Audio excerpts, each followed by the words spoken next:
Hello, and welcome to another interview in The Fusion. During these sessions, I will be meeting people from all industries and all walks of life to discuss how current affairs have affected their organisations and what they're doing to adapt to these new strange times.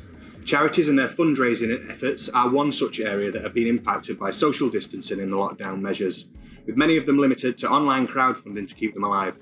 Today I'm here with Jackie Irwin. Jackie, along with her Commonwealth gold medal winning boxer husband John, operate the Dearne Valley Personal Development Centre in Mexborough, South Yorkshire.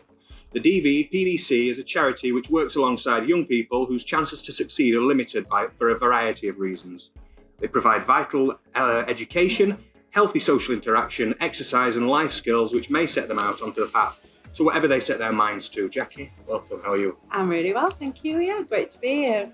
Excellent, thank you for coming down. So I have given a broad overview of what the DVPDC does, but do you want to sort of elaborate on that? Yeah, well, it's exactly what you said, really. We just take young people that have, from a variety of backgrounds, that have struggled in one way or another in mainstream school, and we give them an alternative package, basically, which builds their self-esteem, gives them a few skills, shows them that they can be sort of proud of themselves, and get them prepared for the next step in life, really. We do a range of activities. I'm an artist, so I do lots of arts and crafts with them. And as you mentioned, John does health and fitness and uses his experience in boxing. But we do cook and eat programs. We do off-site activities. We've been fishing today. Whatever we can think will engage these young people in something positive, we'll have a go at. Awesome. Well, I have been down to the centre and it is amazing. So kudos to you for that. So as with every time we turn on the TV, open a newspaper, the big news right now is the pandemic. There's only one topic on everybody's mind. As a charity, what challenges have you guys faced over the last 6 months?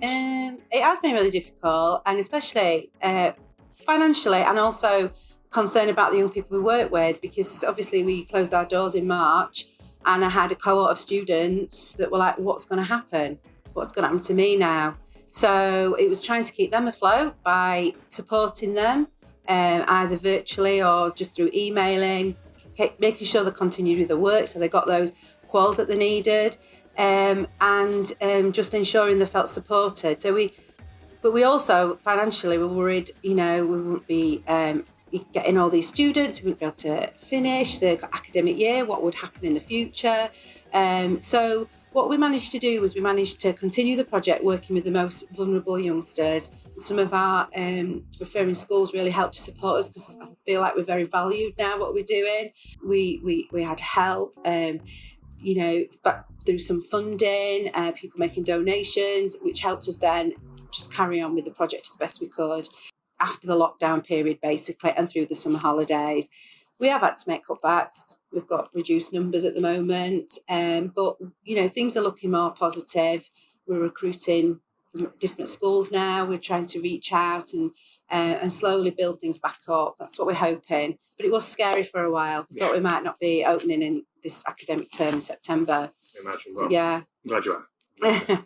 Well, I do wish you the very best with that. So you do have, I've seen it, and there will be images probably there, of your quite wonderfully printed Gala Shade pop-up gazebo that you've used for a variety of purposes.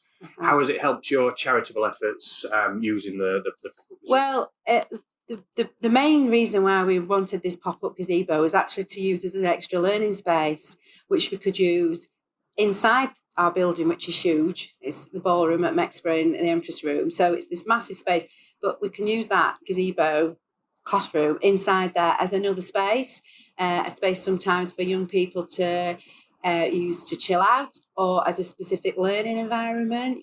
We have lots of young people with specific learning needs. So, they might need a quiet area. We've got beanbags in there. We've got activities for them to do in there. We can also take it off site as well and do things because it's portable.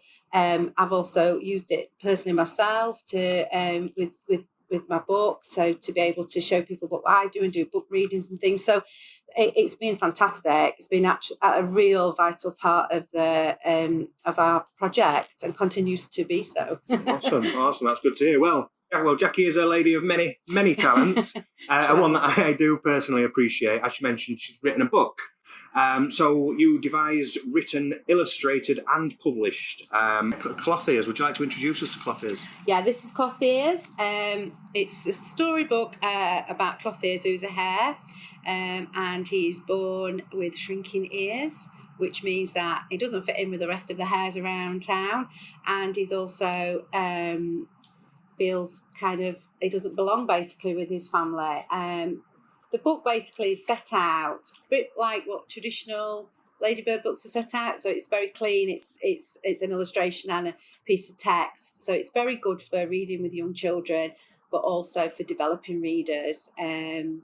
I've gone into schools and read the story, and I've had brilliant feedback from children that might feel a little bit different. They're on the autistic spectrum or don't feel particularly... I've got low self-esteem basically, and they find a lot of inspiration through Clothiers, finding his place in a circus and becoming an amazing circus act and travelling the world. But most importantly, end of the story, he, despite being mega famous and everyone knows him and thinks he's an amazing acrobat, he just needs to go home and be accepted by his family. So that's basically where the story goes.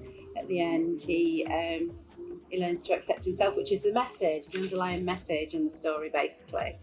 And that's it. If you do buy Clothiers in the circus at the moment, you can get a free colouring book to go with it, which is a nice Christmas gift. Absolute bargain. Absolute bargain. So, yeah, as I say, I understand that there is another book in the pipeline, as you've mentioned there, and a creative project that's come from Clothiers. The clothiers.org? Yeah, basically I have a website, where you can purchase the book if you want to buy the book, because it is a self-published book. Also, I do lots of other artwork, printmaking, textiles work, trying desperately to, feed my artistic creativity while I'm doing quite a challenging job. But so if anybody wants to view any of my work, you can see it on that website. And so what's next for you in the DVPDC? Well, basically at the moment, we're trying really hard to ensure, it's my challenge every year to make sure these young people that we have achieve qualifications and get on a pathway to the future, because lots of them don't. So that's what we're planning to do. We're also looking at other alternative activities, perhaps linking with an outdoor education centre, like forest school type thing, so we can, offer our students even more sort of, activities and interests that they might be involved in, because they love outdoor stuff. So we want to do that. We obviously want to be able to maintain what we do, offer more qualifications, just get better, more slick at what we do. That's the plan. Awesome. Well, good luck. Good luck to you. And so you can find DVPDC and the great work that they do at Dearnevalleypdc.co.uk. Jackie's book is widely available from all book retailers, and you can find more information on the forthcoming Clothiers adventures by visiting clothiers.org. All of those links will be available at the end of this video.